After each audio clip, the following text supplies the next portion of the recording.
χρόνια, τόσα, 50 χρόνια, δεν ήξερα να κάνω καβλιντζέκι.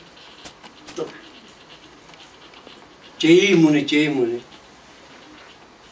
Γιατί δεν έκανα το καβλιντζέκι, άρα δεν ήξερα. Γι' αυτό δεν τελειώνει τίποτα.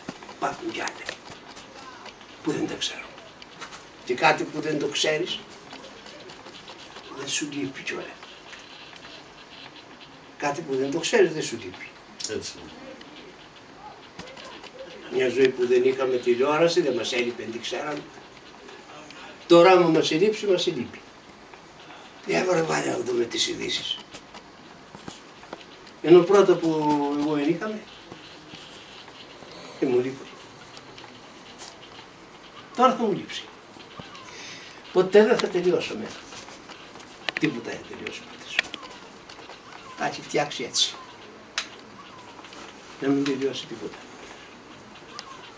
Κώστα,